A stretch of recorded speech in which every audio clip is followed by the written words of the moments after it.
Hi అండి. నేను ఈరోజు మా ఇంట్లో ఉసిరికాయ పచ్చడి పట్టుకుంటున్నాను. అది ఎలా పడుతుందని మీకు కూడా సరదా చూపిస్తాను, చూడండి. ఇది 1 కేజీ ఉసిరికాయలు ఉంటాయండి. ఇవి శుభ్రంగా కడిగేసి క్లీన్ చేసుకుని 1 గంట పాటు ఫ్యాన్ గాలికి ఆరబెట్టుకున్నాను. తడి ఉండకూడదండి, మెయిన్ తడి లేకుండా చేసుకోవాలి.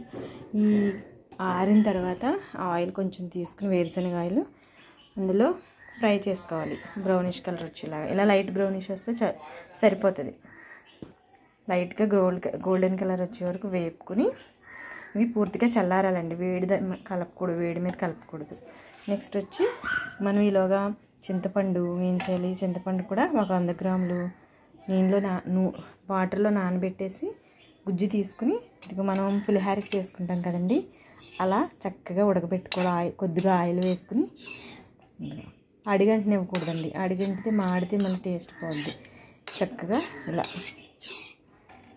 చేసుకున్న తర్వాత ఇదిగో 4 స్పూన్స్ ఏమో ఆవాలు, 1 స్పూన్ మెంతులు తీసుకుని చక్కగా మాడకుండా ద్వారగా వేపుకోవాలి. మరీ ద్వారగా కాదండి, కొంచెం హీట్ అయిన తర్వాత తీసేయచ్చు.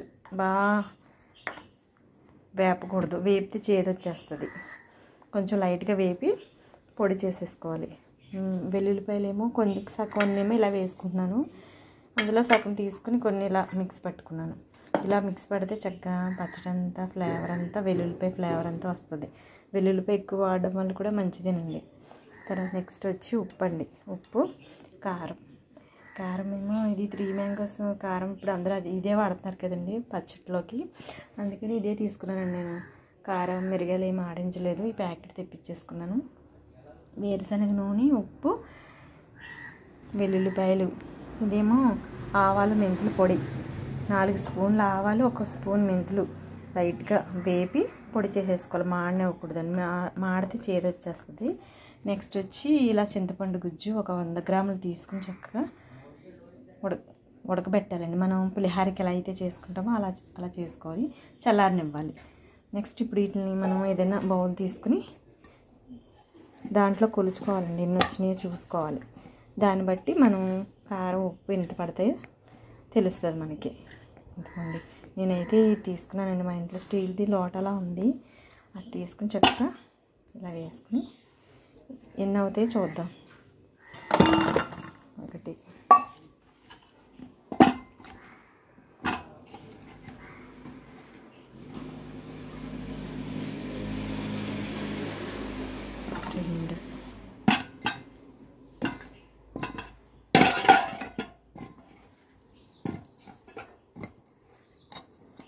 నాకు ఇలా 3 వచ్చినాయండి. 2 ఏమో ఫుల్గా అయినాయి, 3వది మాత్రం ఇలా కొంచెం వెల్తిగా వచ్చినాయి.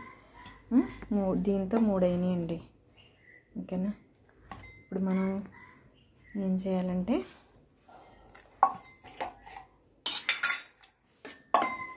ఇందులో వేసేసుకుందాం. కారం నేను ఒక చేత్తో పట్టుకుని తీయడం కష్టం అవుతుందండి, దయచేసి ఏమనుకోవద్దు. ఇదిగో కారం ఏం చేయాలంటే తగ్గించుకుని వేసుకుందామండి. 4 ఫుల్గా ఉంటే మా ఇంట్లో కారం తక్కువే తింటారండి పిల్లలు, అదిని, అందుకోసం నేను తక్కువ తీసుకున్నాను. ఫుల్గా దీంతో 4 ఉన్నాయనుకో అంటే దీంతో 1 కారం పడుతుంది. అదైనా సరే మనం ఫుల్గా వేసేసుకోకూడదు కారం, మనం తినేదాన్ని బట్టి వేసుకోవాలి. కొంచెం తగ్గించే వేసుకోవాలి. మళ్ళీ 3వ రోజు మనం కలుపుకుంటాం కదా, అప్పుడు తక్కువైంది ఏదైనా సరే ఆ రోజు వేసుకుని కలుపుకోవచ్చు. కాబట్టి మనం సాధ్యమైనంత వరకు కొంచెం తక్కువ తీసుకుంటే బాగుంటుంది. ఇదిగోండి 3, అవి 3 ఉన్నాయి కాబట్టి నేను కొంచెం కారం, మా పిల్లలు తక్కువే తింటారు, మంట తింటారు, మళ్ళీ పట్టుకున్నా మళ్ళీ వేస్ట్ అయిపోతుంది. అందుకోసం నేను కారం తక్కువే తీసుకుంటున్నాను. ఇదిగోండి అలా తీసుకున్నాను. ఉప్పు కూడా దీంతో ఉజ్జాయింపుని మనం పట్టేసుకోవచ్చండి. చక్కగా నీట్గా అన్నీ తడి లేకుండా చూసుకోవాలి. ఫస్ట్ తడి లేకుండా చూడాలి. ఇదిగోండి 1 వంతే వేసాను కారం, ఉప్పు, సాల్ట్. నెక్స్ట్ ఆవపిండి అండి. నెక్స్ట్ ఇది వెల్లుల్లిపాయలు,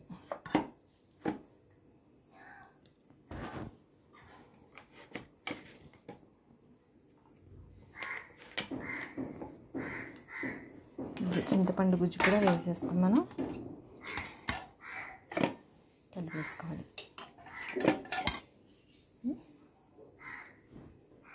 కొంచెం ఇప్పుడు మనం ఈ 3 కూడా అన్నీ కలిపేసుకోవాలి. ఇలా చేతితో కలిపేస్తేనే బాగుంటుందండి, బాగా కలుస్తుంది. ఇలా అన్నీ కలిసి ఇలా కలుపుకొని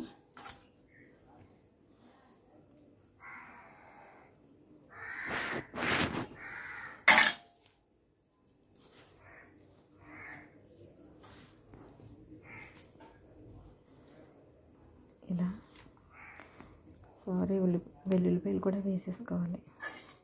ఓకేనా, వెల్లుల్లిపాయలు ఇవన్నీ శుభ్రంగా కలపాలండి, కలవాలన్నీ. నేను ఒక్క చేతితోనే చేస్తున్నాను కాబట్టి మీకు సరిగ్గా కనిపిస్తుంది. ఇలా మొత్తం కలిపేసుకోవాలి. కలుపుకుని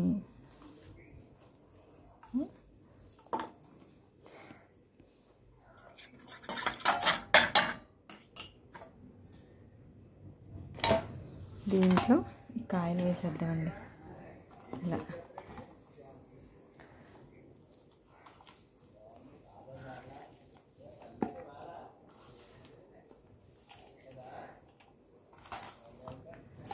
ఇలా చక్కగా అంతా కలిసి ఇలా ఆయిల్ వేసుకోవాలండి.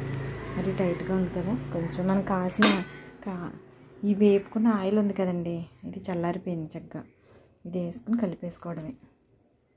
ఇలా పోసుకుని ఎంత కావాలంత మనకు ఉజ్జాయిని తెలిసిపోద్ది కదా కలిపినప్పుడు. అది ఇలా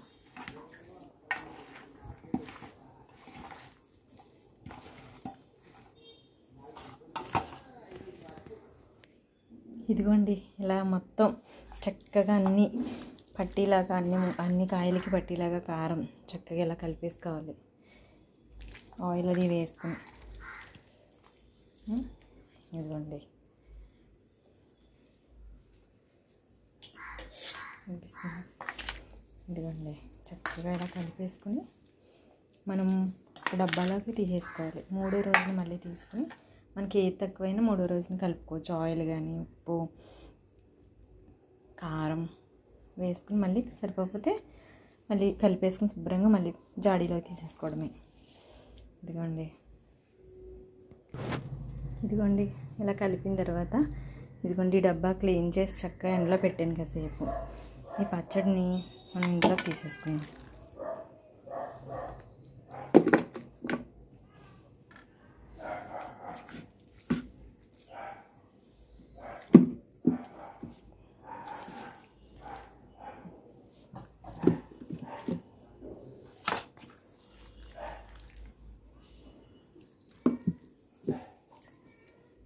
చాలా బాగుందండి, అన్నీ సరిపోయినాయి.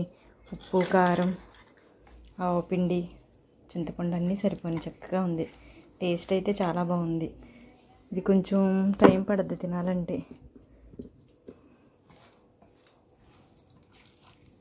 ఇదంతా మనం ఇందులో తీసేసుకుని 3 days అలా ఉంచాలి. ఉంచిన తర్వాత మళ్ళీ పళ్ళెంలో వేసుకుని చక్కగా అంతా కలుపుకుని ఆయిల్ అది సరిపోతుంది. మళ్ళీ ఆయిల్ పడుతుందండి పైన. ఆయిల్ ఎక్కువ ఉంటే ఎక్కువ రోజులు నిల్వ ఉంటుంది, పాడవదు, బూజు పట్టే ఛాన్సెస్ ఉండవు అనమాట. పచ్చళ్ళు అయినా సరే కొంచెం ఆయిల్ ఎక్కువ తీసి పడుతుందండి. ఇదిగోండి మా పిల్లలు కారం ఎక్కువ తినరండి, అందువల్ల నేను భయపడుతున్నాను కారం వేయడానికి.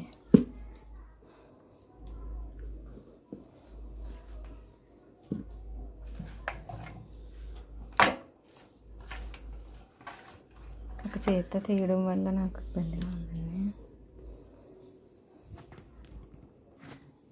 ఇదిగోండి మొత్తం ఇదంతా ఇందులోకి వేసేసాను. 3వ రోజున తీసుకుని మళ్ళీ పళ్ళెంలో వేసుకుని శుభ్రంగా కలిపి ఉప్పు కారం అన్నీ సరిపోయిలా చూసుకుని మళ్ళీ ఏది సరిపోయినా ఆ రోజు మనం కలుపుకోవచ్చు. కలుపుకొని మళ్ళీ చక్కగా అంతా శుభ్రంగా కలిపేసి జాడీలో ఎత్తేసుకోవడమేనండి, ఇంకంతే. ఇప్పుడైతే ప్రజెంట్ అయితే ఉప్పు కారం అన్నీ సరిపోయినాయండి. కాయ దాంట్లో ఊరాలంటే టైం పడుద్ది. ప్రజెంట్ అయితే ఉప్పు కూడా చాలా సరిపోయిందండి, కరెక్ట్గా సరిపోయింది.